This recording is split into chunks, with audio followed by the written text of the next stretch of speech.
Uh-huh. Como el ELN. El ELN antes parecía una fuerza exógena, pero ahora es una fuerza binacional. Creo que es bastante prematuro pensar que esto haya alcanzado un punto de equilibrio. ¿Dónde está la soberanía de los países? La soberanía de los países descansa ¿en dónde? Descansa en la población. ¿Cómo se manifiesta? A través del voto.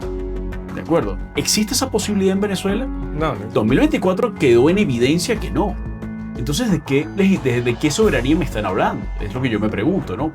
Este poderío defensivo de la Fuerza Armada Nacional Bolivariana, pues era un poco, estaba inflado, como muchos creíamos, ¿verdad? No sabíamos qué tan inflado estaba, pero efectivamente estaba inflado. Y aquí hay un elemento muy importante que yo diría que esta pareciera ser como una tercera fase histórica del chavismo, la de Delcy, el Rodrigato, ¿verdad? Como ya se le está llamando, que se alimenta mucho de la fase anterior. Y en la fase anterior hubo un proceso de desideologización del chavismo. Creo que aquí hay mucho de la impronta, la marca que pueda dejar Marco Rubio en todo esto. Y efectivamente lo que plantea es la idea de que la seguridad nacional de los Estados Unidos está íntimamente vinculada con la seguridad hemisférica. Y estamos viendo cómo, en efecto, pues Lula se ha moderado bastante. Y eso se decía incluso en los momentos de mayor beligerancia de Petro contra Trump y los Estados Unidos, que el gobierno de los Estados Unidos estaba claramente separando lo que era Colombia de Petro. Y si de algo sabe Gustavo Petro es de cómo sobrevivir y ajustarse a los cambios que le impone el sistema. El Petro que tiene capacidad de ir a la Casa Blanca como es jefe de Estado, distinto a María Corina, seguramente lo va a recibir por la puerta principal y va a haber foto y esa foto es muy importante para Petro y para Cepeda, porque les da, pues, los blanquea un poco, ¿no? Digamos, les quita un poco esa aura que son unos guerrilleros, de que son aliados de Maduro. Permitiría, creo yo, que se potabilice un poco esa candidatura, se potabilice un poco el petrismo y le dé cabida entonces a que ese voto de centro pueda votar, que seguramente iba a votar por Petro, pero pueda votar con menos culpa y menos miedo. Quedó en evidencia que la tesis que al parecer tenía Diosdado en ese momento, que era por nada del mundo podemos hacer elecciones, es mejor no hacerlas que robárselas, ¿de acuerdo? Para mantener, digamos, un poco la mitología de la invencibilidad del chavismo en las urnas, tuvo que ceder y eso hizo que, por un tiempo, los hermanos Rodríguez pues cayeron un poquito en desgracia y Diosdado haya tenido entonces esta posición. Entonces Diosdado en este momento es una pieza incómoda que juega un poder más bien negativo. No tiene mucha capacidad como para gobernar, pero sí para desestabilizar. Y esa es la base de su poder. Y Delcy está haciendo esto. Está despidiendo el antiguo círculo militar, ¿verdad? Para crear nuevas lealtades en su entorno y hacerse con un poder de fuego que hasta el momento no tienen. Porque los Rodríguez han jugado más bien a ser una especie de conspiradores palaciegos. Creo que tiene una oportunidad tremenda de ser una figura histórica en el futuro, ¿verdad? Pero necesita tomar decisiones hoy. Una decisión que yo creo que debe tomar María Corina Machado es volver a Venezuela, como sea. Así como salió como sea, tiene que volver como sea.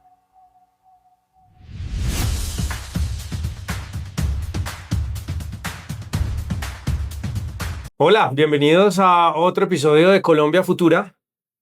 Y en este podcast siempre hemos conversado sobre los retos del futuro para Colombia, sobre los problemas, las oportunidades que tiene este país.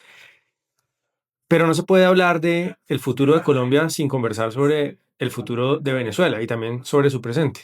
Para eso he invitado hoy a Víctor Mijares, que es un profesor especializado en geopolítica, en asuntos internacionales, profesor de la Universidad de los Andes. Tenemos una eminencia hoy para conversar sobre Venezuela y sobre la región. Víctor, qué gusto tenerte en Colombia Futura. ¿Cómo Julio, vas? gracias por la invitación. Un gusto estar aquí contigo. Qué bueno, qué bueno. Víctor, me alegra mucho tener una persona, pues tú eres venezolano, Sí, señor. pero además de ser venezolano, pues tienes un recorrido académico tremendo en estos temas. Quizá después de lo que pasó con Nicolás Maduro el 3 de enero y los sucesos posteriores, el temor más presente en la gente, en las redes sociales, en los medios de comunicación y que se expresa todo el tiempo sobre Venezuela, es que se haya ido Maduro, que Maduro está en una cárcel en Brooklyn, pero que el régimen no se haya ido, esté muy vigente y que quizá al contrario se haya de alguna manera legitimado para continuar con la bendición de Donald Trump y Estados Unidos. ¿Crees que esa es la situación? ¿Que llegamos a un equilibrio sin Maduro, pero que eso ayuda a la larga a que la dictadura continúe durante más tiempo, o todavía es muy prematuro para pensar que ese equilibrio en el que estamos ahora va a continuar en el largo plazo. Bien, yo creo que desde luego hay razones para preocuparse, tomando en consideración pues lo que estamos viendo Mm, en materia de continuidad del régimen, lo que estamos viendo en cuanto a los contactos entre el gobierno de los Estados Unidos y los remanentes del chavismo con esta nueva configuración de poder, pero creo sí en lo segundo, que es un poco prematuro pensar que esto ya haya alcanzado unos niveles de estabilidad, digamos, suficientes como para creer que en efecto se pueda sostener indefinidamente. Es una situación muy precaria la que se está mm, viviendo actualmente. Delcy Rodríguez tiene desde luego una ventaja tremenda en este momento, que es pues eso que tú dices, ¿no? Esa bendición por parte del gobierno de los Estados Unidos, pero eso es una bendición que viene también un poco como una amenaza, ¿no? mm, Es decir, ella está bajo la protección de los Estados Unidos, pero también bajo la espada de Damocles de que si se sale de ciertos parámetros que le están pintando en esa cancha política, esa nueva cancha política, ese nuevo deporte, ahora ella tiene que jugar un nuevo deporte. Están acostumbrados a jugar béisbol, ahora tienen que jugar fútbol americano, quizás, no sé, y tiene un nuevo tipo de cancha, un nuevo sistema de reglas, pero no necesariamente todos los factores de poder van a alinearse con esa configuración. Y lo digo porque normalmente estamos pensando siempre en factores de poder muy visibles, como pueden ser pues, los hermanos Rodríguez, controlando el Ejecutivo y el Legislativo. Pero también pensando en factores como Vladimir Padrino, la cabeza del alto mando militar, ¿cierto? Y con la Fuerza Armada Nacional Bolivariana, o una cabeza visible como Diosdado Cabello. Estos dos últimos, por supuesto, buscados también por los Estados Unidos, pero no estamos considerando todo el ecosistema criminal que está por debajo de ellos y sobre el cual, digamos, no tenemos tanta noticia, sobre el cual no conocemos tanto en detalle. No estamos tomando en consideración los factores, digamos, externos, exógenos que ya son endógenos, ¿no? mm. Como el ELN. El ELN antes parecía una fuerza exógena, pero era una fuerza binacional. El ELN tiene, digamos, presencia registrada por think tanks y periodistas de investigación que dicen que tiene presencia incluso en la frontera con Guyana. Es decir, atraviesan todo el país. Entonces, creo que es bastante prematuro pensar que esto haya alcanzado un punto de equilibrio que le permita una subsistencia indefinida. Creo que todavía falta mucho por transformarse este nuevo equilibrio y hasta cierto punto lo considero bastante precario. De allí puede sacar mucho provecho el gobierno de los Estados Unidos, pero también se le puede convertir en un dolor de cabeza si alguna de estas facciones pues no se siente cómoda o comienza a perder poder y prebendas ante la nueva configuración y la nueva cancha que le ha pintado a Delcy Rodríguez. Algunos han leído, digamos, ese apoyo o esa suerte de apoyo de Donald Trump que ha calificado a Delcy Rodríguez como algo así como una gran mujer o una gran persona, como una estrategia para poder controlar quizá de mejor manera al gobierno venezolano. Lo digo porque, pues, Delcy, toda digamos, su capacidad de continuar gobernando depende de alguna manera de la voluntad de Donald Trump. Ya vimos lo que pasó con Maduro. Me imagino que lo que se preguntará a ella es, bueno, si no obedezco, me puede pasar algo parecido. Quizá un gobierno democrático o un gobierno con más legitimidad democrática, el gobierno de Trump o el gobierno de Estados Unidos no tendría esa facilidad para marcarle la senda de acción. ¿Hay algo de eso? Sí, hay mucho de eso. De hecho, yo creo que la visita de Ratcliffe, digamos, del director de la CIA y la forma en la cual fue recibido por Delcy Rodríguez y por el propio director de la contrainteligencia militar, el nuevo director de la contrainteligencia militar, porque el anterior pues salió despedido luego de la incursión de los Estados Unidos, habla mucho acerca de qué tipo de relación se está estableciendo. Creo que aquí hay un asunto en donde tenemos que distinguir claramente entre el corto, mediano y el largo plazo, ¿de acuerdo? Lo que sería lo táctico, lo que sería lo estratégico. Tácticamente creo que lo que le conviene a los Estados Unidos en este momento para evitar un despliegue de fuerza significativo sobre Venezuela es lo que está haciendo.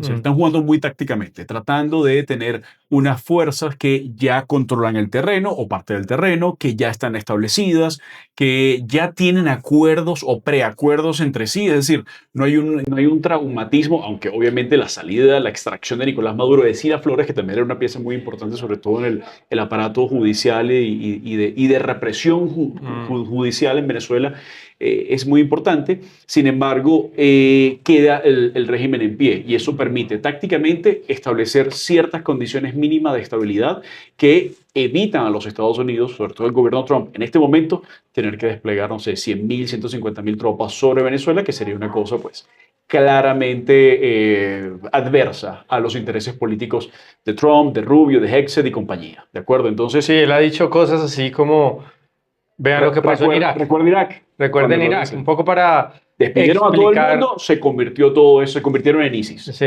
Entonces, y efectivamente es eso. Y lo que está diciendo Trump no se le viene a la cabeza a él espontáneamente.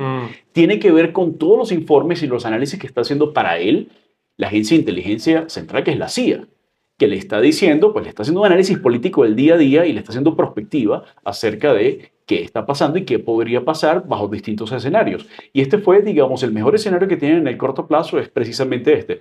Es antipático, es doloroso para Venezuela, para la región, sí, pero es el que es. Digamos, es el que la fuerza de los hechos indica que hay que seguir. Ahora, pensar ahora en el mediano a largo plazo, pensar en niveles estratégicos de estabilidad para la región.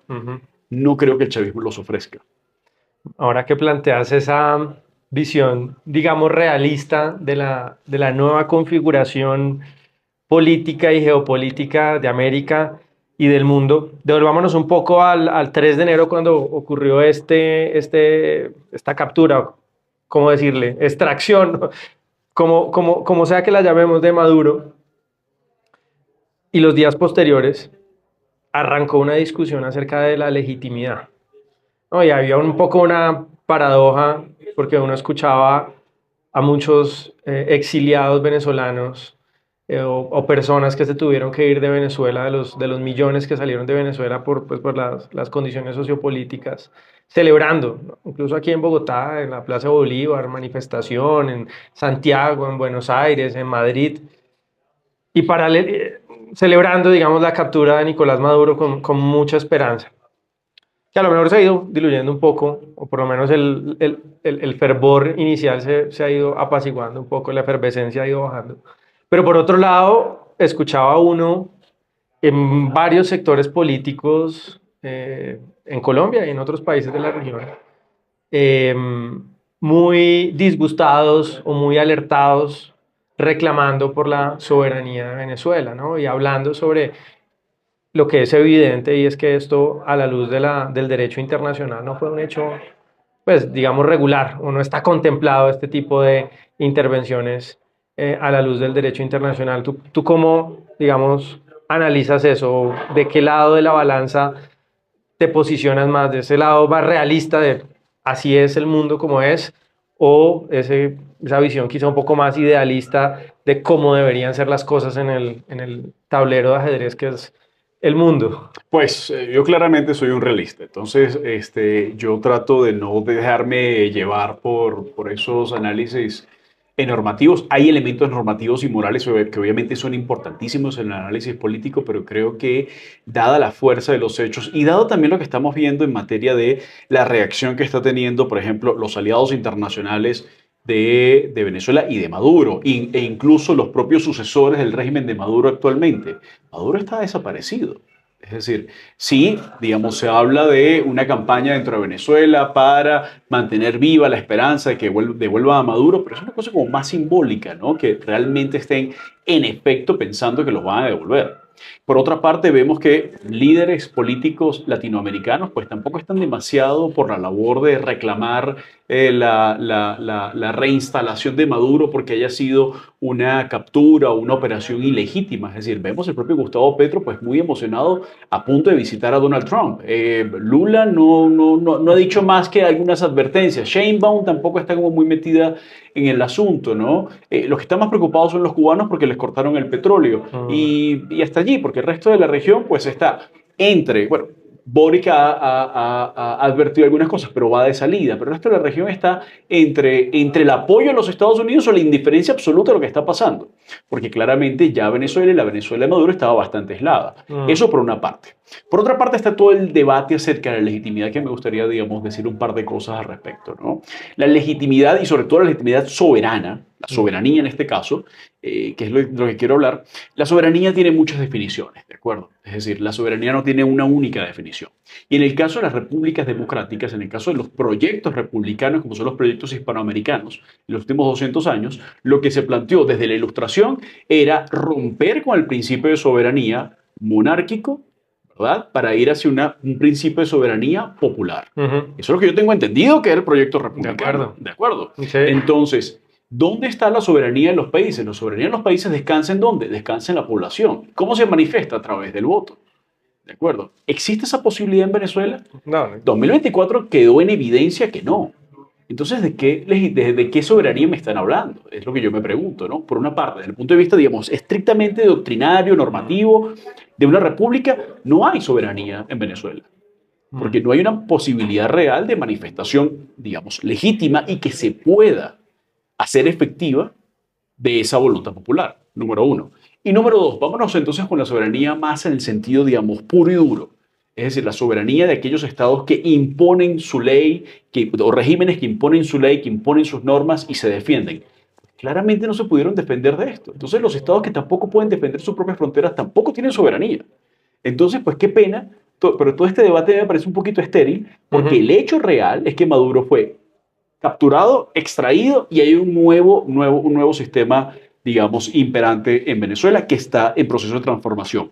Les da mucho temor, por supuesto, muchos líderes políticos consideran que esto fue una injerencia indebida de los Estados Unidos, pues tendrán sus razones para tener ese temor. Yo creo que no hay temor en el caso, digamos, de regímenes democráticos, liberales, pero pues en líneas generales creo que hay que apegarse a lo que la realidad nos está arrojando y tratar de entenderla en su justa medida y no en aquello que quisiéramos que pasase, porque ahí también hay mucho debate ideológico de por medio. Sí, de alguna manera el pueblo no es ni era antes de esto soberano en Venezuela, ¿no? Era soberano. No, sí lo es, en principio lo es, de acuerdo a los principios doctrinarios de una república. Pero en la realidad no. Pero en la realidad no estaba ejerciendo su soberanía. Es decir, los resultados del 28 de julio de 2024 dejaron en evidencia que la soberanía popular fue burlada. Entonces, no quiero decir yo que esta sea la justificación o que Trump haya pensado en eso. Sí. Porque de pronto ni lo pensó ni le importó. Ni le Quizás lo tenga como un respaldo lejano para sus acciones, ¿no? Pero no está alineado con sus intereses geopolíticos. Lo que sí es que, pues, no me hablen de soberanía y de legitimidad soberana cuando tenemos una población que hace parte de un proyecto político, digamos, de más de 200 años, republicano, basado en soberanía popular, pero que su soberanía popular no es respetada. Entonces, eso es lo que yo creo que hay que también pensar y discutir, porque también, insisto, todas estas tendencias, porque aquí estamos también bajo ciertas tensiones ideológicas y tensiones, digamos, de simpatías y antipatías hacia o en contra de Donald Trump, hacia o en contra de María Corina Machado, etcétera, pues hacen que, pues, se convierta todo esto en caldo de cultivo para todas estas polémicas. Entonces, cada uno va jalando el concepto de soberanía que mejor encaje con sus principios para poder defender ciertas tesis. De acuerdo. Hay digamos, una parte de toda esta ecuación que a mí me ha sorprendido. Y es evidente que todos teníamos una noción de la superioridad militar y de las capacidades militares del ejército de Estados Unidos, pero había una discusión por ahí, que lo conversábamos hace poco cuando nos conocimos, sobre Mario Silva diciendo en un video, no, los yanquis van a venir a Venezuela, pero tenemos no sé cuántos cientos de miles de soldados esperando a que vengan y pongan los pies aquí en Venezuela, los vamos a destruir, aquí no se van a atrever. la realidad fue casi, digo yo, es como si hubiera venido un ejército alien y hubiera aterrizado en la Tierra. La diferencia militar fue así de, como, sí, como en el día de la independencia, ves que Sí. llega un ejército con una capacidad tecnológica, estratégica, Y que y te plantea una guerra para la cual no estás preparado. sí, de acuerdo, y varias órdenes de magnitud por encima de tu capacidad militar, que es casi caricaturesco el enfrentamiento. Pues, ¿cómo es que entra helicópteros de Estados Unidos con unos soldados, acribillan o matan a 100, se habla de 100, otros, bueno, hay varias cifras, pero en todo caso se van sin ninguna baja? Esa capacidad militar impone una ecuación, en la ecuación un factor que es determinante, me parece ahora, que es el miedo. El miedo en todo el régimen venezolano. Y creo que esa era la apuesta de Trump, generar tal nivel de pánico con una sola acción, que esa acción lo permita, como un titiretero, seguir controlando los actores en la política venezolana. So pena de terminar en Brooklyn vestidos de naranja, ¿no? Que creo que eso es lo que está pensando O hoy como Delcy. Soleimani, ¿no? Con un misilazo que acaba contigo. O también ese tipo de cosas. Esa superioridad tecnológica genera un pánico en la cúpula chavista tal que es capaz de arrodillarla completamente. Pero es sostenible, digamos, esa estrategia de no tienes hombres en el terreno y solo controlando o poniendo unos barcos en el Caribe, y con esa amenaza constante de un segundo capítulo de lo que vimos el 3 de enero. ¿Es tan poderoso eso como para que Trump convierta al gobierno chavista en una suerte de protectorado, de virreinato? Bueno, por una parte, digamos, hablemos de eso, que me gusta mucho tu interpretación de esto y la forma en la cual lo pones como si fuese una fuerza alienígena, ¿no? Que Sí. efectivamente tiene una capacidad muy superior, y que dejó en evidencia que, primero, pues este poderío defensivo de la Fuerza Armada Nacional Bolivariana, pues No existe. era un poco, estaba inflado, como Mm. muchos creíamos, ¿verdad? No sabíamos qué tan inflado estaba, pero efectivamente estaba inflado. Y la superioridad militar de los Estados Unidos, que además con una serie de tácticas y de tecnología que han sido puestas a prueba en, en laboratorios muy dolorosos, que fueron Irak y Afganistán. ¿De acuerdo? Ujú. Y adicionalmente a esto, laboratorios donde no participaron directamente, pero sí indirectamente, como es el laboratorio de Ucrania. Entonces, las potencias están constantemente estudiando la guerra para tratar de ver cómo pueden solucionar, digamos, algunos problemas apremiantes que tienen. La idea aquí era, y el debate era entre guerra convencional y guerra no convencional. Entonces el chavismo decía que le planteaba una guerra no convencional y que se iba a ir a la montaña, iba a ser un guerrillero, etcétera, etcétera. Pero los Estados Unidos no se fue ni por la guerra convencional ni por la no convencional, sino que fue por una acción, digamos, quirúrgica de extracción, dejando, digamos, humillado a esa Fuerza Armada Nacional Bolivariana de toda su doctrina, número uno.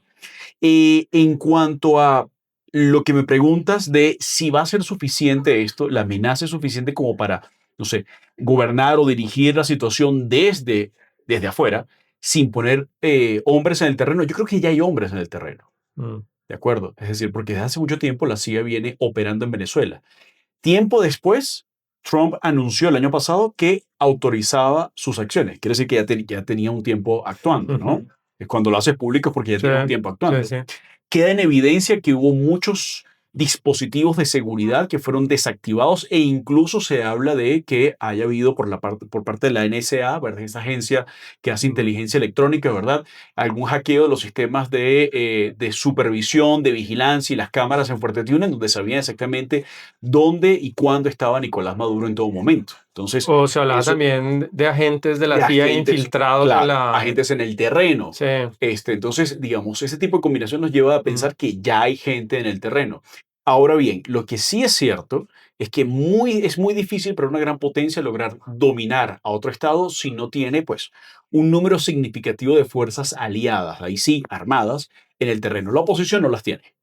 Y eso es un poco lo que resiente María Corina Machado, Edmundo González, porque tienen la legitimidad popular, pero no tienen las Fuerzas Armadas como para hacer valer esa voluntad popular. Pero te lo preguntaba mucho porque, de acuerdo, quizá en la historia, eso de teledirigir sin tener un ejército a otro estado, pues no ha ocurrido, digamos. Yo no tengo una referencia clara, pero es que tampoco creo había existido ese nivel de disparidad tecnológica, Claro.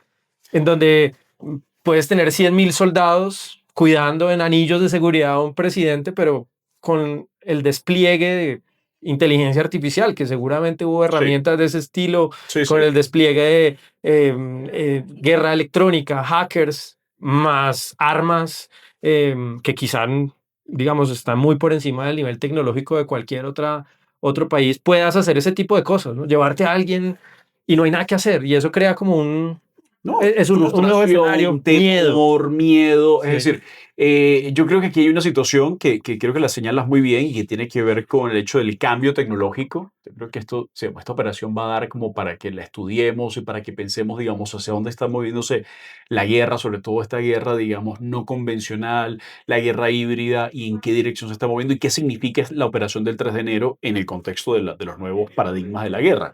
Ahora, creo que igual se necesita alguna fuerza en el terreno, pero no necesariamente tienen que ser fuerzas propias. Mm. Podrían ser fuerzas. Y aquí hay un elemento muy importante que yo diría que esta pareciera ser como una tercera fase histórica del chavismo, la de Delcy, el Rodrigato, ¿verdad? Como ya se le está llamando, que se alimenta mucho la fase anterior. Y en la fase anterior hubo un proceso de desideologización del chavismo, un proceso en aras de crear una base social y política, incluso empresarial, mucho más amplia, se bajó la intensidad, se le diluyó la densidad a el elemento ideológico para que, digamos, primaran los negocios, primaran, digamos, los acuerdos pragmáticos, y eso, en el fondo, termina siendo una ventaja para la potencia que llega ahora a establecer un nuevo orden, porque Mm. esa potencia puede efectivamente lograr, digamos, vamos a decir en términos muy coloquiales, voltear a muchas de esas fuerzas. Muchas de esas fuerzas pueden ver que en el nuevo orden podrían tener posibilidad de sobrevivir e incluso de florecer. Entonces, existe esa posibilidad como un escenario, obviamente, digamos, un escenario ideal. No hay múltiples escenarios adversos, pero ese sería un escenario ideal de transición en donde efectivamente se pueda controlar a distancia el daño que podría hacer los remanentes del chavismo. Pero estoy de acuerdo contigo en que, en efecto, estamos viendo una brecha tecnológica y una brecha, digamos, de despliegue de fuerza que nos puede llevar a pensar que, en efecto, esto puede ser un juego completamente distinto. Y adicionalmente agrego algo, ¿no? Que siempre creo que es muy importante, siempre se lo digo a mis estudiantes, la geografía. No es lo mismo tratar de establecer el control sobre Afganistán, que está del otro lado del mundo, que sobre Venezuela, que está muy, muy cerca. Mm. Aquí y creo que en la Estrategia de Seguridad Nacional de los Estados Unidos, esa idea de equiparar seguridad nacional con seguridad hemisférica también tiene que ver con el hecho de que es mucho más sencillo para ellos desplegar fuerza en la periferia inmediata. Y es lo que están haciendo, y lo están haciendo de forma muy, muy eficaz, más de forma muy rápida. Muchos de esos vuelos y esas misiones no salieron de Puerto Rico, no salieron del Gerald Ford, no salieron de Trinidad y Tobago, salieron directamente de Estados Unidos, porque es posible hacerlo en pocas horas. Es decir, está a pocas horas Venezuela y Sudamérica y el Caribe de los Estados Unidos. Y eso le permite un despliegue de fuerza y una proyección de poder que efectivamente hace que sea creíble que incluso sin hombres en el terreno se puedan lograr cambios políticos en el país. Bueno, ya que hablas del hemisferio, ahí está de moda el asunto este de la doctrina Monroe, ¿no? Es la nueva doctrina Monroe pues tan famosa en el siglo XIX, de la famosa América para los americanos. El hemisferio de Estados Unidos, algunos dicen eh, que somos el patio trasero de Estados Unidos. Hoy escuché o leía otro que dice, no, no somos el patio trasero, somos el jardín de Estados Unidos. Bueno, como uno quiera interpretar esa benignamente o malignamente, de alguna manera yo lo veo como una profecía que finalmente se cumplió. Es uno de los mitos, diría yo, fundacionales, por ejemplo, de la izquierda Sí, latinoamericana, ¿no? El antiimperialismo. Incluso en épocas en donde Estados Unidos no miraba a América Latina, el mito de la izquierda latinoamericana era somos un continente aplastado por la bota militar de Estados Unidos, de los yanquis. Eso siempre estuvo presente hasta que llegó un presidente de Estados Unidos que efectivamente ya no lo ve como un mito o como algo del pasado, sino que está dispuesto a poner el aparato militar al servicio de ese proyecto de controlar el hemisferio occidental. ¿En qué consiste esto de la doctrina Monroe o de la doctrina Monroe y esta, digamos, esta nueva visión estratégica de Estados Unidos sobre América? Sí, como pasa con muchas doctrinas, ¿verdad? Muchas veces quien le ideó no le pone el nombre, ¿no? O no lleva el nombre de quien efectivamente es uno de los artífices. ¿De acuerdo? Entonces, aquí yo creo que el artífice principal de todo esto es precisamente una persona que tiene, pues, un sistema de ideas muy latinoamericano, o al menos que tiene una herencia y una trayectoria de vida muy latinoamericana, familiar, que es Marco Rubio. Marco Rubio como, digamos, hijo de inmigrantes cubanos. Claro que tiene muy claro lo que es la doctrina Monroe, ¿no? Es decir, los latinoamericanos a veces lo tenemos mucho más claro que los propios estadounidenses. ¿De acuerdo? Entonces, creo que aquí hay mucho de la impronta, la marca que pueda dejar Marco Rubio en todo esto. Ahora, Que volviendo, puede ser candidato a la presidencia podría ser después de Donald candidato. Trump. Ha dicho que si J.D. Vance es el candidato, él no va a entorpecer esa candidatura, pero claramente ya comienza a sonar como un candidato. Ujú. Ya comienza Que ya lo fue. que ya lo fue. Sí, Que bueno, fue precandidato. sí, Digamos, no logró la nominación, pero fue sí. precandidato en 2016. Y lo digo por mencionar a Marco Rubio porque Marco Rubio no estuvo presente en el primer gobierno de los Estados, el primer gobierno de Trump, a partir de esas elecciones que ganó en 2016. Incluso ¿no? era En 2017. contradictor de Trump en Era algún un gran momento. contradictor y Trump, digamos, lo insultaba, le decía Little Marco, ¿no? Decía como Mm, Marquito, ¿no? El pequeño mm, Marquito. Como para disminuirlo, y ahora pues es su gran aliado, mm, ¿no? Dentro del gobierno, y además le está dando luces sobre cómo actuar en las Américas y otras partes del mundo. Ahora, esta doctrina en particular surgió en el siglo XIX, como mencionaste, específicamente en 1823, cuando el presidente Monroe de la época, todavía los Estados Unidos no tenían la capacidad militar para hacer valer esta doctrina. Esta doctrina nació sin capacidad. ¿De acuerdo? ¿Por qué? Porque la Santa Alianza, un conjunto de grandes potencias europeas que luego de derrotar a Napoleón se plantearon la posibilidad de invadir la América Española, invadir las repúblicas independientes, en aquel momento existía la Gran Colombia, ¿verdad? Para retrotraer, para reversar todos esos procesos de independencia y restaurar las monarquías, ahora con un tutelaje, digamos, de esas potencias, de Prusia, de Rusia, de Austria. Y los Estados Unidos, los incipientes Estados Unidos, que todavía no eran la sombra de lo que son actualmente, pues se oponían a esa idea. ¿De acuerdo? Se oponían claramente a esa idea. Va a ser contundente y va a ser efectivamente posible intervenir ya más adelante, a finales del siglo XIX, en la guerra contra España, que termina Estados Unidos tomando el control de Cuba, de Puerto Rico y también en el Pacífico de Guam y de las Filipinas. Y se establece el primer corolario de la doctrina Monroe, que es la corolario Roosevelt. Teddy Roosevelt, quien plantea que las potencias europeas no van a poder ejercer ningún tipo de fuerza, de acto de fuerza para cobrar deuda externa, que era lo que se hacía en aquel momento. Y todo esto surgió en 1904, luego de un incidente entre 1902 y 1903, en donde Italia, Alemania y Reino Unido bloquearon a Venezuela. Entonces, el primer corolario surge precisamente en Venezuela. Y la doctrina y esta nueva versión, ¿verdad? También. Bajo la tesis Trump, surge también, digamos, con mucho centro en el Caribe y, bueno, por supuesto, primera acción contundente en el caso de Venezuela, porque esto, digamos, surgió y el documento terminó saliendo el 4 de diciembre y menos de un mes después ya estaba interviniendo en Caracas. Y efectivamente lo que plantea es la idea de que la seguridad nacional de los Estados Unidos está íntimamente vinculada con la seguridad hemisférica. La seguridad hemisférica, para que se entienda mejor, es la seguridad de polo a polo de las Américas. ¿De acuerdo? Groenlandia, Canadá, Panamá, Honduras, Venezuela, el rescate financiero a Argentina, los 20.000 millones de dólares. Es decir, cuando uno comienza a juntar los puntos, ¿verdad? A atar cabos, empieza a darse cuenta que en efecto hay, pues, un interés en, digamos, poner a todo el hemisferio, toda esta región, bajo el liderazgo de los Estados Unidos. Y en ese sentido, alinear a los gobiernos. Fíjense que ni siquiera se habla de ideología. Por supuesto que en la Florida algunos senadores y representantes cubanoamericanos o colombianoamericanos hablan de ideología, ¿no? Pero en realidad la doctrina Monroe no habla tanto de ideología, habla de alineamiento político por parte de los gobiernos. Es decir, Petro podría recibir la bendición en la Casa Blanca, siempre y cuando se alinee. ¿De acuerdo? Delcy Rodríguez está siendo protegida en este momento por Trump porque se está alineando. Cuando deje de hacerlo, va a recibir las consecuencias.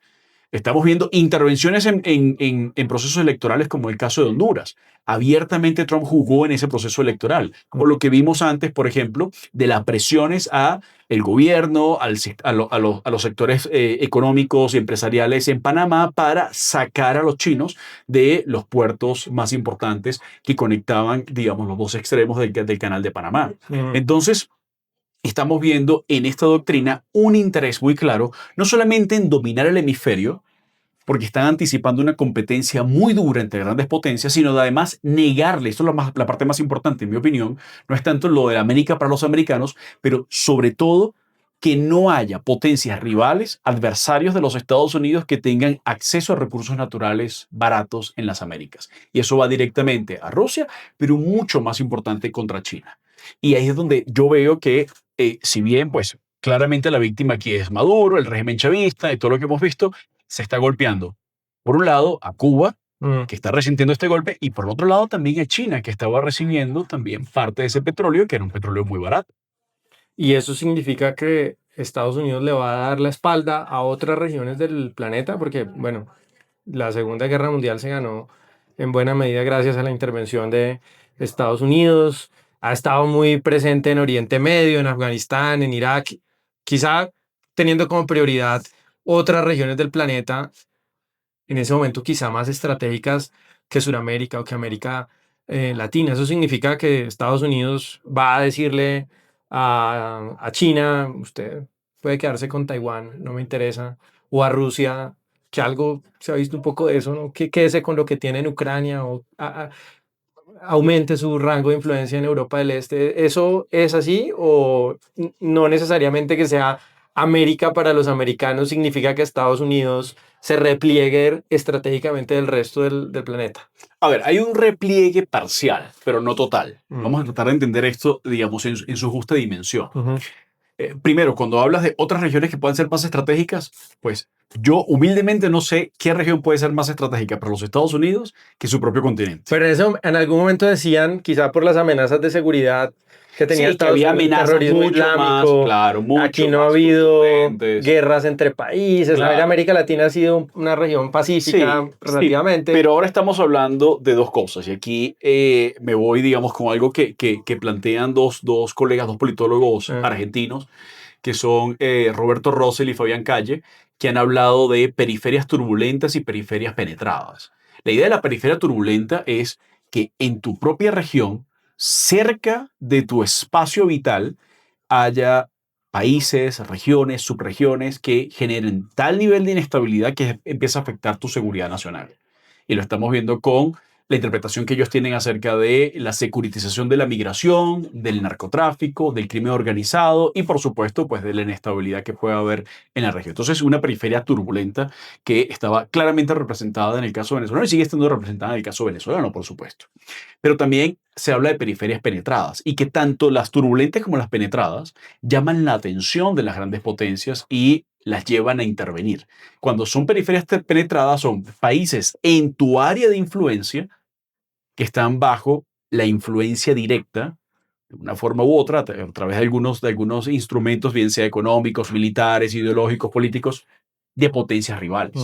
Y eso lo estamos viendo, pues, desde hace mucho por la propia negligencia de los Estados Unidos, porque después del 11 de septiembre, pues, prefirieron moverse hacia Asia Central, hacia el Medio Oriente y no tanto hacia su propia región. Entonces aquí estamos viendo, yo creo que estamos viendo una especie de corrección histórica de lo que son, digamos, el orden de prioridades geopolíticas para los Estados Unidos. Es mi interpretación acerca de todo esto.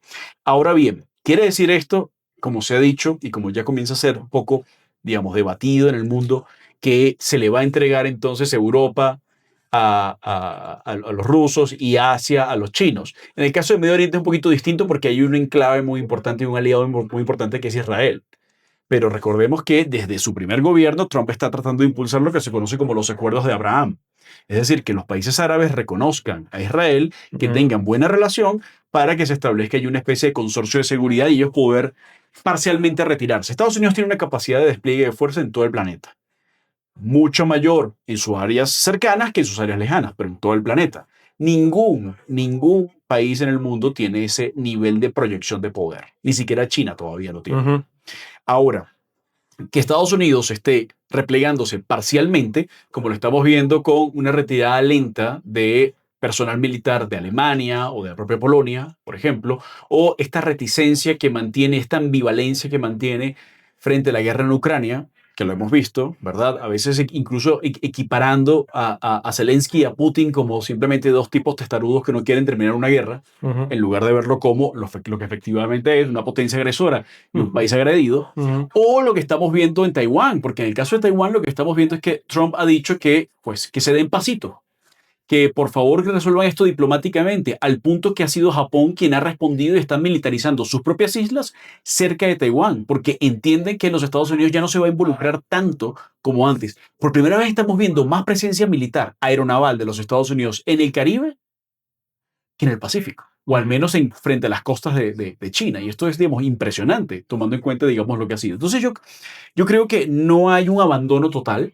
Ujú. sino que los Estados Unidos se va a concentrar sobre todo, manifiesta que se va a concentrar sobre todo en el hemisferio occidental, sin abandonar otras posiciones, al menos para hacer una especie de fiel de la balanza, de imponer hasta cierto punto o tratar de favorecer ciertas tesis a partir de su presencia militar, que la puede incrementar rápidamente de un momento a otro, ¿de acuerdo? Pero sin que esos sean, obviamente, los puntos primordiales o prioritarios de su gran estrategia. Se ha hablado mucho, ya que mencionas a China, y vámonos para allá, del papel de el gobierno de, bueno, el régimen de Xi Jinping en sostener durante tanto tiempo al régimen venezolano desde el punto de vista económico, político.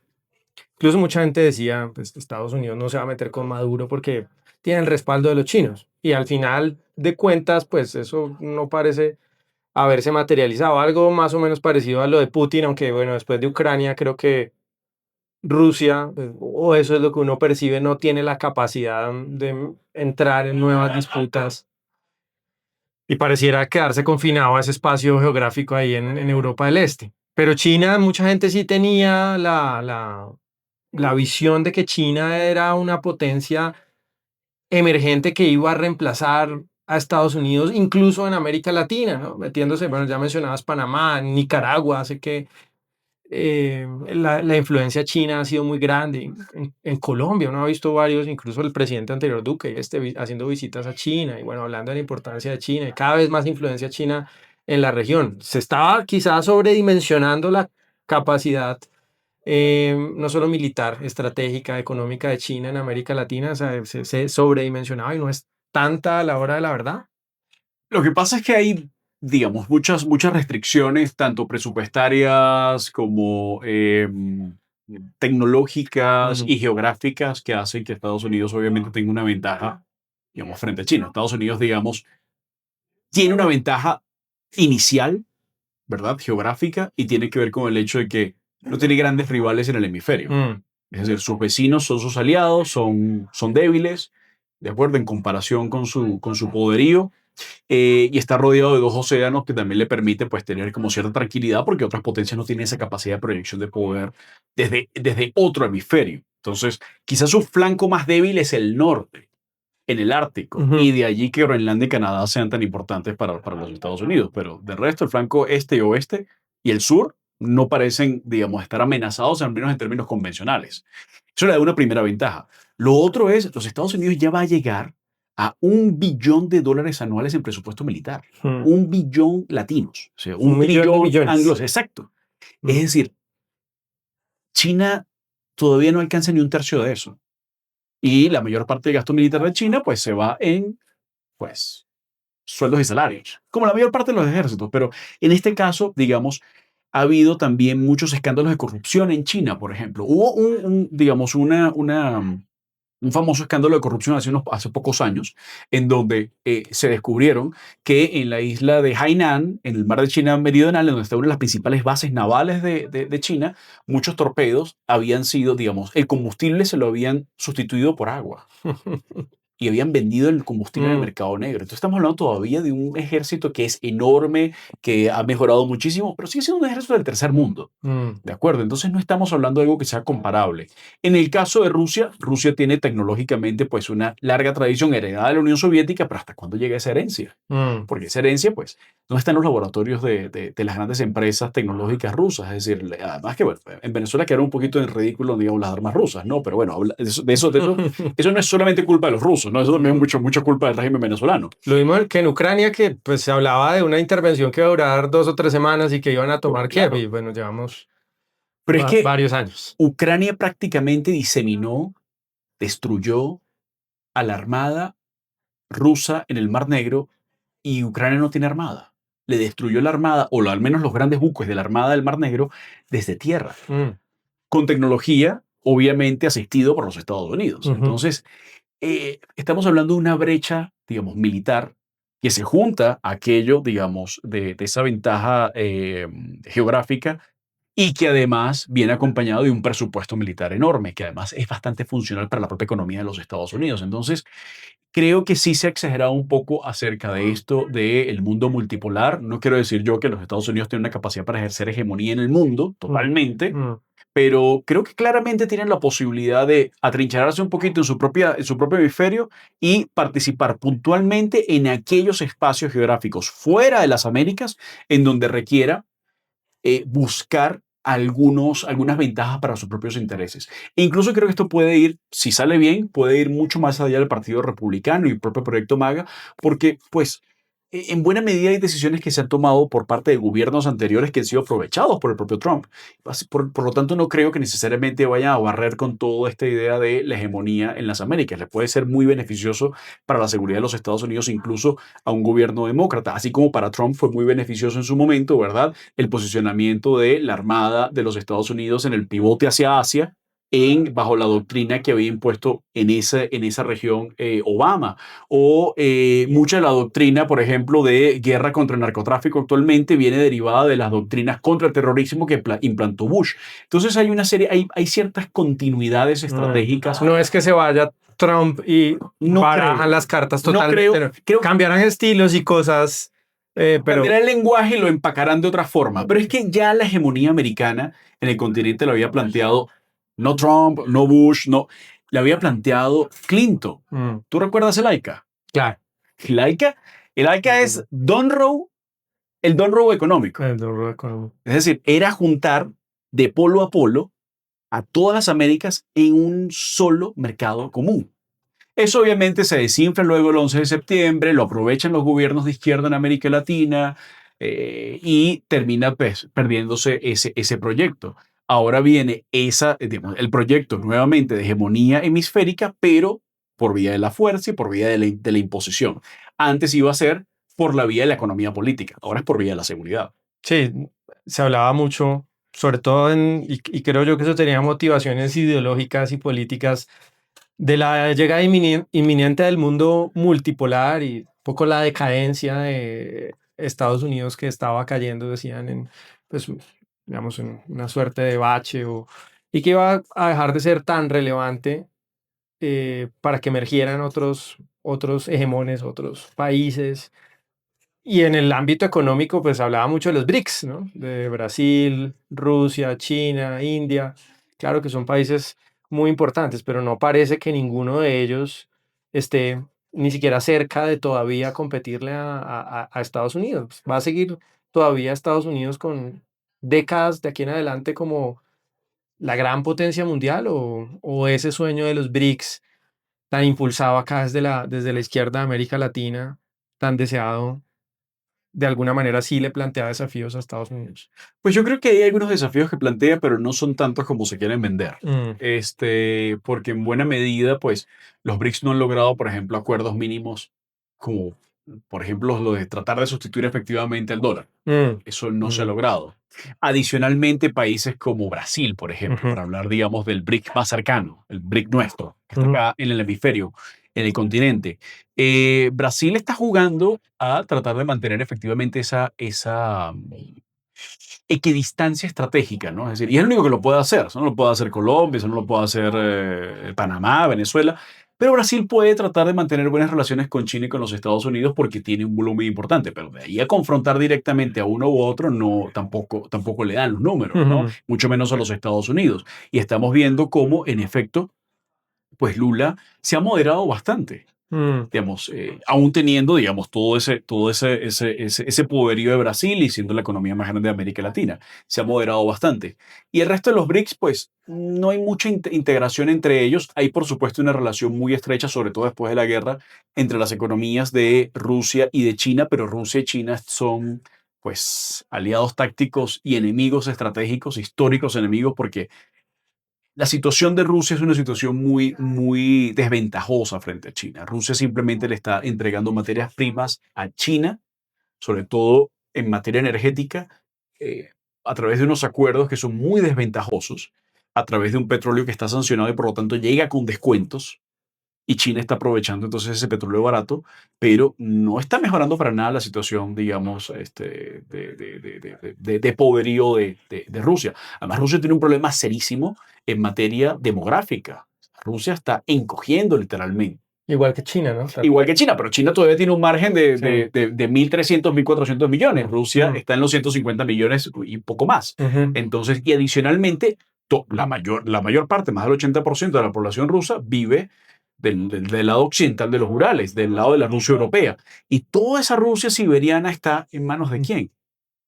¿Podría caer en manos de China en algún momento? Podría haber. Ya hay la mayor parte de las inversiones en esa parte de Rusia, que no son muchas, pero ya empieza a haber inversiones, sobre todo en materia de explotación mineroenergética, son inversiones chinas.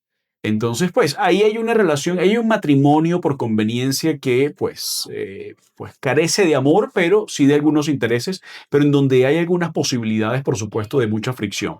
India va por su cuenta. India está jugando, digamos, a tratar de mantenerse aliada con las democracias de la región, con una relación Modi, con una relación bastante cercana con Occidente hasta cierto punto, Ujú. con un conflicto latente, fronterizo, ¿verdad? Con China, varios conflictos latentes fronterizos con China, y tratando de mantener entonces un equilibrio también entre Rusia y los Estados Unidos, sobre todo en materia de, digamos, de ser proveedores de armas. Entonces, los BRICS son cualquier cosa menos un bloque monolítico. Es más complicado que Sí. un eslogan en una reunión Pero es multilateral. que los BRICS surgió como un eslogan, es decir, fue un Sí, periodista que dijo, juntemos esto y suena brick, ¿no? Suena como ladrillo, ¿no? sí, Y entonces suena bien suena y interesante. a partir de allí fue los gobiernos dijeron, bueno, ¿y qué tal si nos juntamos y hacemos algo, Ya ¿no? llevamos hablando de BRICS más de una década, yo Sí, creo, claro, claro. y todavía no No vemos cuaja. no cuaja totalmente y no vemos esa configuración del mundo. Volvamos un poco a Venezuela porque nos fuimos a viajar a Asia y a la India y eso, pero me parece importante regresar a Venezuela y a Colombia, ¿no? Gustavo Petro, pues fue uno de los líderes de la región que con mayor ahínco rechazó la intervención, el arresto de Nicolás Maduro. Y esto es una opinión mía. Yo pues he leído las relaciones del petrismo y el chavismo como unas relaciones históricas y con unos lazos de interés ahí muy relevantes. Vimos todos los episodios después de lo que pasó de la captura de Maduro.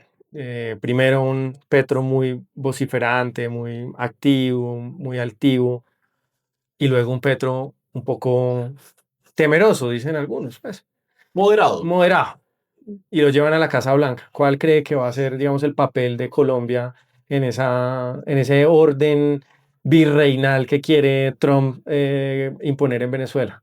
Pues por un lado tenemos que Colombia, y eso se decía incluso en los momentos de mayor beligerancia de Petro contra Trump y los Estados Unidos, que el gobierno de los Estados Unidos estaba claramente separando lo que era Colombia de Petro, Mm. porque hay una serie de compromisos, intereses, lazos históricos entre Colombia y los Estados Unidos, con el sector empresarial, con las fuerzas militares, con la sociedad, la migración, la economía, todo lo que un acuerdo como aliado principal o una designación como aliado principal no OTAN, se junta con la idea de que Colombia es adicionalmente un socio global de la OTAN y lo pone, digamos, en una posición única desde el punto de vista estratégico en este hemisferio, que hace que, desde luego, institucionalmente e históricamente, funcione una relación muy fluida y muy cercana entre Colombia y los Estados Unidos, independientemente del gobierno.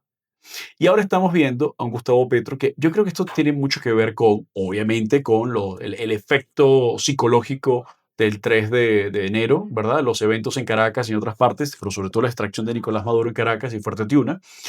Eh, Tiene que ver también con la lista Clinton, Mm. que hace también estragos, es muy dura, muy duro lo que impone la lista Clinton. Pero adicionalmente creo que tiene mucho que ver con política electoral. Y si de algo sabe Gustavo Petro es de cómo sobrevivir y ajustarse a los cambios que le impone el sistema. Él, digamos, logró hacerlo dentro del sistema político colombiano. El sistema político colombiano fue muy benévolo, ¿verdad? Lo acogió y le permitió insertarse institucionalmente hasta el punto de, bueno, de hacer toda esta trayectoria política espectacular hasta llevarlo a la presidencia, ¿verdad? Y creo que también está leyendo cómo sobrevivir en este contexto e incluso cómo lograr que su propio proyecto sea, si me permites el término, potable a los ojos de eso que se conoce como el centro. Es decir, el centro comienza a ver que Petro tiene capacidad de cambiar, que empieza a vendernos al Petro reflexivo, el Petro que tiene capacidad de maniobrar, el Petro que tiene capacidad de ir a la Casa Blanca, como es jefe de Estado, distinto a María Corina, seguramente lo van a recibir por la puerta principal y va a haber foto, y esa foto es muy importante para Petro y para Cepeda, porque les da, pues, los blanquea un poco, ¿no? Digamos, les quita un poco esa aura que son unos guerrilleros, de que son aliados de Maduro. Permitiría, creo yo, que se potabilice un poco esa candidatura, se potabilice un poco el petrismo y le dé cabida entonces a que ese voto de centro pueda votar, que seguramente iba a votar por Petro, pero pueda votar con menos culpa y menos miedo. Mm. Esa es mi interpretación de lo que puede pasar acá. Pero por supuesto, los Estados Unidos también le va a hacer algunas exigencias a Petro y va a tener que moderarse, al menos en lo que queda de este año, al menos en lo que tiene que ver con política exterior y muy especialmente lo que tiene que ver en su relación y lo que puede hacer frente a Venezuela. Aunque simule cooperación, como creo que también hace un poquito Delcy, aunque simule un poquito de cooperación, pero creo que va a moderar ese lenguaje y se va a concentrar mucho más en la campaña interna. Pero sin duda ese cambio de actitud de Petro tiene mucho que ver con lo psicológico, ¿no? Con el Sí. miedo, o sea, no solamente fue miedo en las élites chavistas o maduristas que pensaron que, o todavía lo siguen pensando, que si no van en línea, pues pueden terminar en Brooklyn.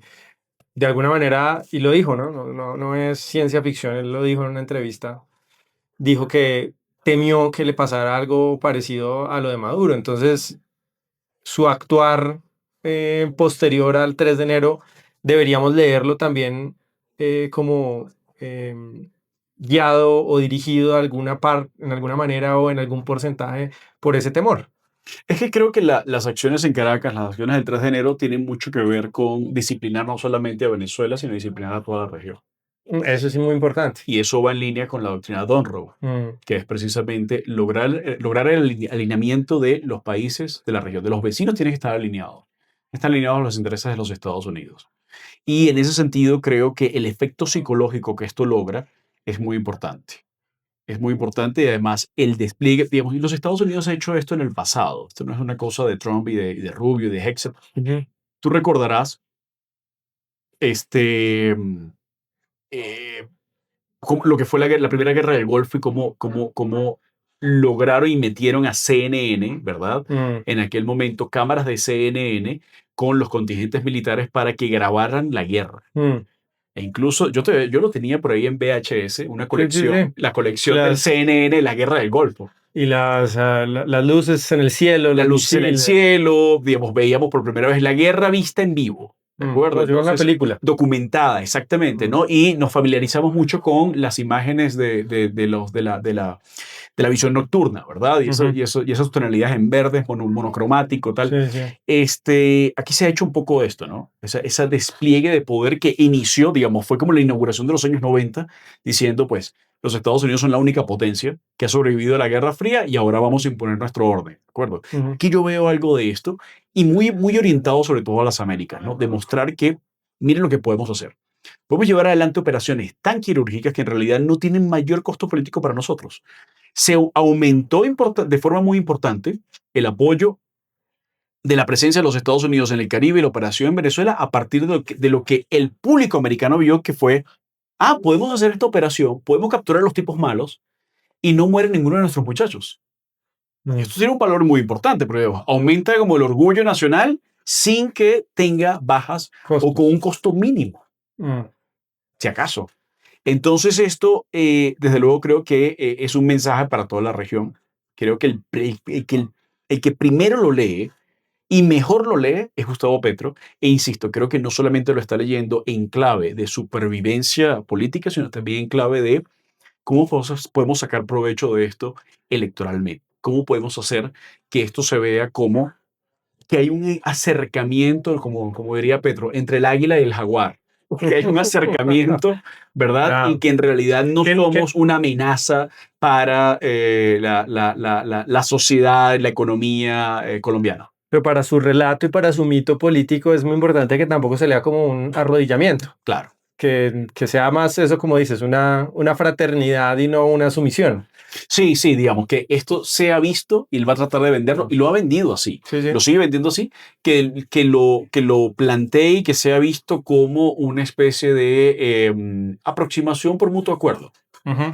Aunque, pues, sepamos que no, pero naturalmente, pues, tiene también su base y sus voceros y su maquinaria de propaganda nacional e internacional, que tratará de vender esta idea de que efectivamente fue, pues, algo de mutuo acuerdo, aunque, claro, en caliente lo podemos ver así, pero están Sí. pensando siempre en el legado, ¿no? O sea, podría uno hablar de regímenes o gobiernos de izquierda en América Latina, de una izquierda no antiamericana, porque lo que hemos tenido hace 100 años es una izquierda muy antiamericana. Sí. Pero también vemos Estados Unidos con muy buenas relaciones de cooperación y de amistad con regímenes no de izquierda, pero sí no democráticos. En Oriente Medio, por ejemplo, podría existir Sí, Julio, pero pensemos en algo, ¿no? Digamos, también en América Latina del siglo XX hubo muchos regímenes de derecha antiamericanos. Mm, O sea, muchos regímenes militares mantenían una posición muy distante a los Estados Unidos e incluso, digamos, contestataria a los Estados Unidos, muchas juntas militares, ¿verdad?,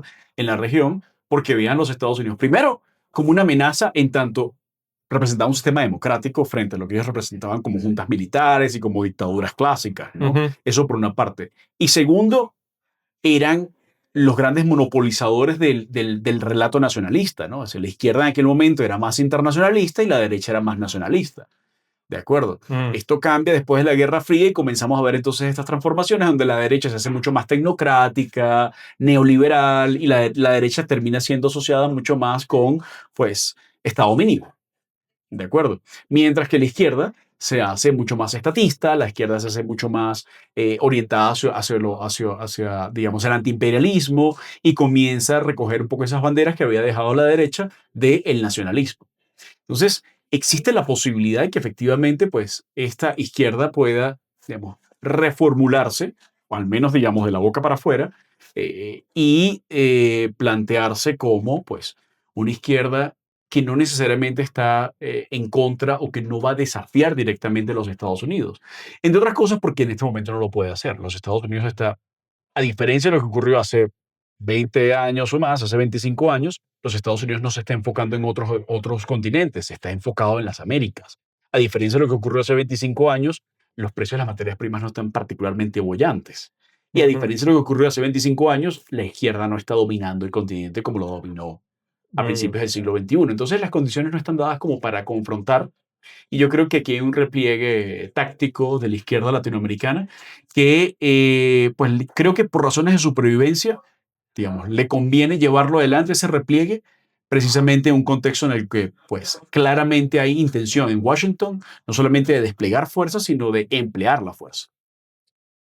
Dos preguntas antes de que terminemos, Víctor, pero no puedo dejar de hacerlas. Una sobre Diosdado Cabello, que es casi una figura mítica, ¿no?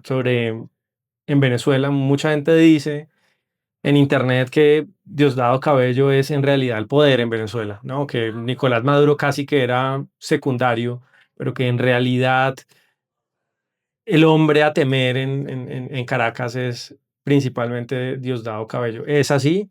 ¿Y cuál está siendo el papel de Cabello? Porque lo que hemos conocido es que no era precisamente el más amigo de Delcy y de Jorge Rodríguez, que es esta pareja pues, de hermanos que hoy controla el gobierno venezolano. Sí, a ver, si bien Cabello siempre ha sido una figura fuerte y ha tenido, digamos, su propio coto de casa y sus espacios muy importantes, sobre todo controlando el partido, lo que quedaba de ese partido fundado por Chávez, el PSUV, el Partido Socialista Unido de Venezuela, Ujú, también es cierto que Maduro logró mantener marginado a Diosdado durante mucho tiempo.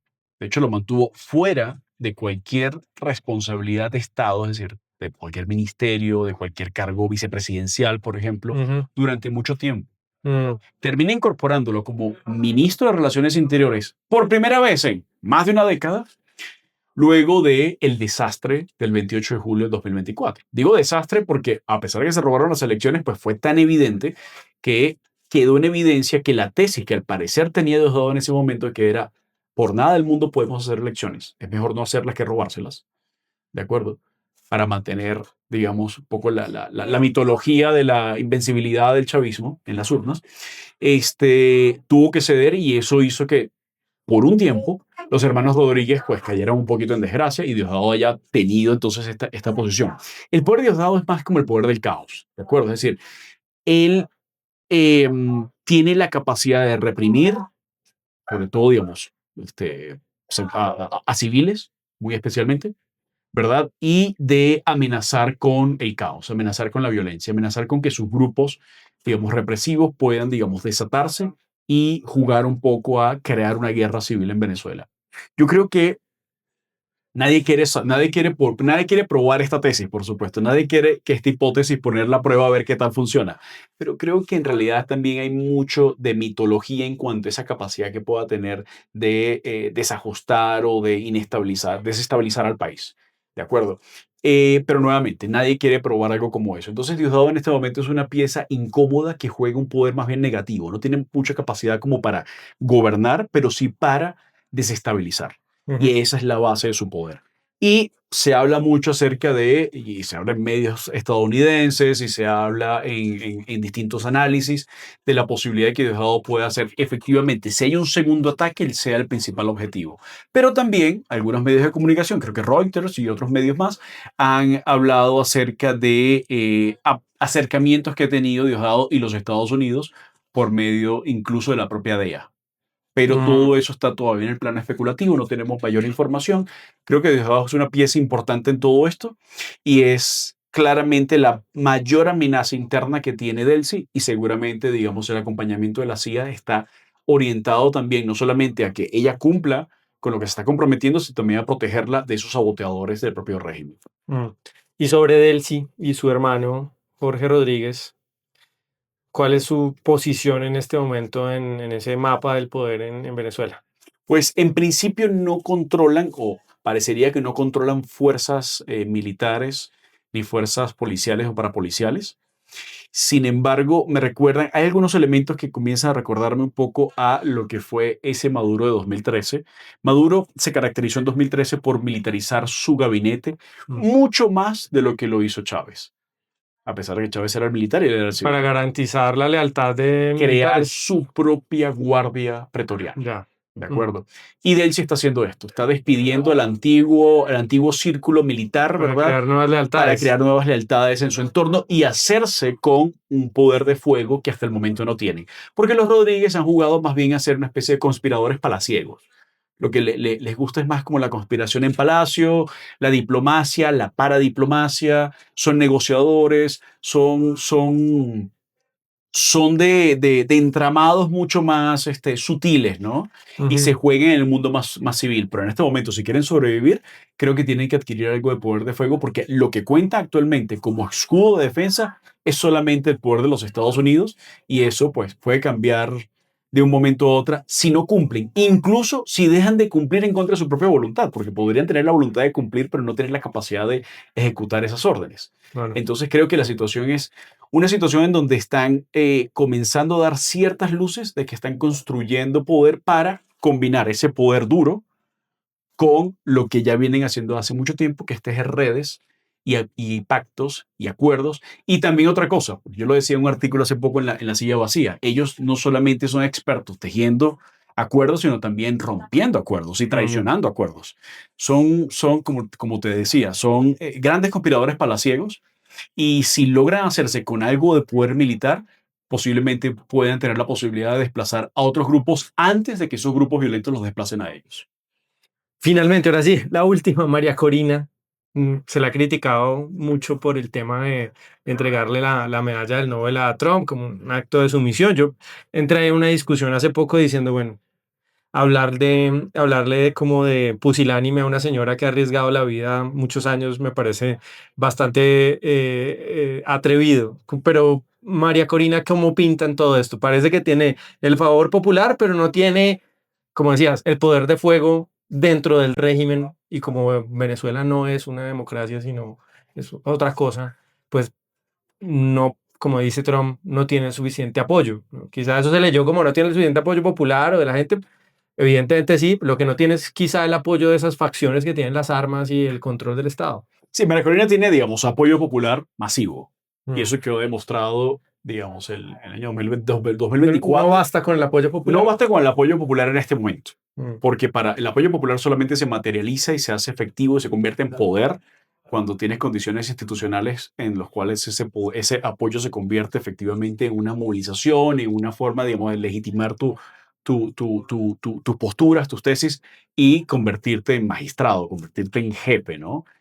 Político. En este momento no tiene ese apoyo. Adicionalmente, no tiene tampoco, digamos, tiene ese apoyo, pero no tiene forma de materializarlo. Adicionalmente, no tiene el apoyo en este momento de las Fuerzas Armadas, no tiene poder de fuego. Mm. Y lo que vamos a ver, y hay que tener mucho cuidado con eso, porque María Corina Machado tiene muchos enemigos en ámbitos opositores que son minoritarios, pero que tienen una caja de resonancia tremenda. En medios de comunicación nacionales e internacionales, en círculos académicos, en círculos, digamos, socialistas, democráticos. Es decir, siempre va a ser vista como, digamos, una figura de derecha, ¿de Ujú. acuerdo? Una figura conservadora. Y eso ha sido, digamos, algo que la ha perseguido durante toda su carrera, solamente que ahora tiene, digamos, como contrapeso ese apoyo popular. Creo que tiene una oportunidad tremenda de ser una figura histórica en el futuro, ¿verdad? Pero necesita tomar decisiones hoy. Ujú. Una decisión que yo creo que debe tomar María Corina Machado es volver a Venezuela, como sea. Así como salió, como sea, tiene que volver como sea.